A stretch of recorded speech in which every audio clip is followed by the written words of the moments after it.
Hello, ladies and gentlemen. My name is Keegan, and welcome back to another episode of the Supercoach Diaries and round 15.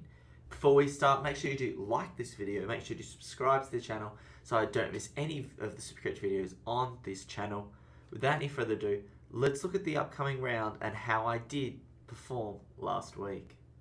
So here is the scores from last week. So I got 2,046, which, with a bit of the train wreck that last round became, actually isn't too bad, and I sort of saved a little bit of face. I had a few players like Fife and Kelly who didn't get up to play, so they brought my score down a fair bit. I think I had one non-scoring.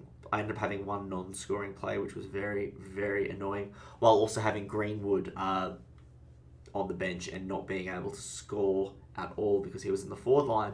So that brings my rank down about 4,000 to 26,000, which is not a huge deal. I've had worse crashes than this before this season. I've had a couple of crashes of almost 10,000, but 4,000 with what actually happened isn't too bad. And I actually still won a league game out of that somehow. Dangerfield being my captain again was probably the saving grace with 145, and Beams getting injured in like the first 10 minutes in the Brisbane game, only getting 12, really did hurt.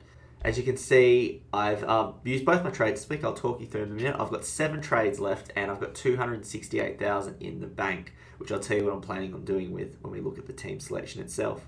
Without any further ado, let's have a look at that team, and let's see how it's looking this week. So here is what the team is looking like. So Doherty was a great performer for me in the back line. Adams was pretty good. Rance was great. Newman still really kicking goals. And look, I've been toying with sort of dropping Newman for his teammate Jake Lloyd, and I haven't actually gotten around to it because now Newman's worth more than Jake Lloyd, and Newman just scores so well and he's so reliable. So I don't really want to drop him, to be honest.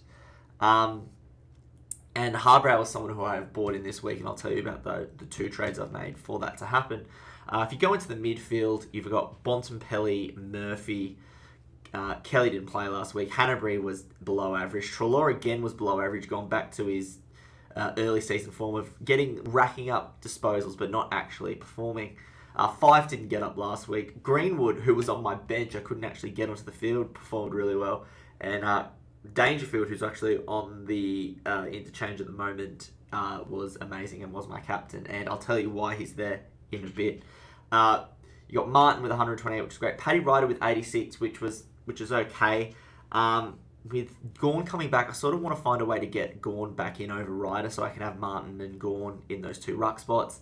But I'm not actually sure how I'm going to do that. And with only 7 trades left, I sort of need to save maybe 4 in case of emergency with injuries. So I've got about 3 trades left that I want to use, and there's a couple of players that sort of fall in the line before Ryder that I might want to get rid of. Yo was okay, Dalhouse was good, Franklin was okay, Nankervis is starting to become a bit disappointing. I might have to look to move him on. Green was amazing, and Lynch is really, really suffering. I brought him in thinking a second half of the season, Gold Coast have an easier run than the first half, and he has been in some diabolical form. So I'm going to give him this week. I'm going to see how he gets on against North Melbourne. If he can break the groove, break that funk, I'll keep him in. Otherwise, I might have to look at moving him on too, which is sort of not what I want to spend that 268,000 salary on. As far as trades go this week, I made 2. You can see Witherden here on the bench. He was actually Beams. I traded Beams down because Beams is out for about 4 weeks. So I figured at that point, at this point in the season, there's no point in holding on to him. So I traded him down to Witherden, got 400k, and I know trading one of my premiums down to a rookie isn't the most ideal situation, but there is a plan behind it. In the back line, I've upgraded Berry, who has been good. Don't get me wrong, he's been very, very good. But I think Harbrow is going to be a better scorer than him, so then I upgraded him to Harbrow. And it's only because Berry was already only on about 300k and Harbrow's only 468 at the moment. I thought it was a pretty good deal. And then it left me with 268,000 left over, which my plan for next week is Hugh Greenwood in the midfield this week because I need him to score. I need to score for me, and the forward line is already full of scorers outside of Tom Lynch, who's being really disappointing.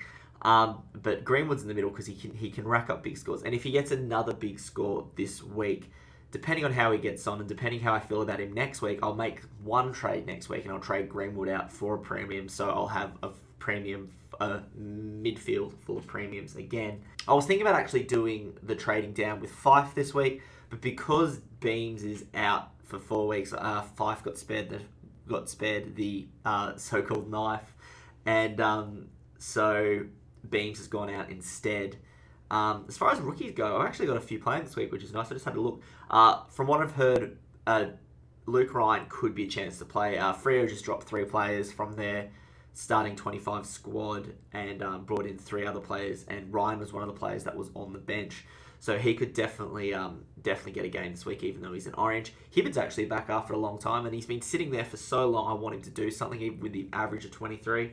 Mountford was all right. Witherden is hopefully going to be a wise choice. And Stewart, who I wasn't too confident about when I brought him in and I needed a forward rookie, is actually performing pretty well. And he's got game time, so he's going to hopefully make me 100,000 at least, and then I can downgrade him to 100k target, and I can upgrade another player on the field when necessary. So 7 trades left. As I said, I want to save sort of 4 or 3 for breaking case of emergencies, injuries, and all that sort of stuff. So this is going very close to my full team. As you can see, my projected total is only 2,138, and that's because my captains this week are on loop. So I've got Bontempelli as the vice, seeing how he gets on. If he scores big like last week, 139, I probably will call it there and keep that there. If not, I've got the ever-reliable Dangerfield there. And if I was to switch Dangerfield and Cousins, you'll see my projected score shoot up to 2,310.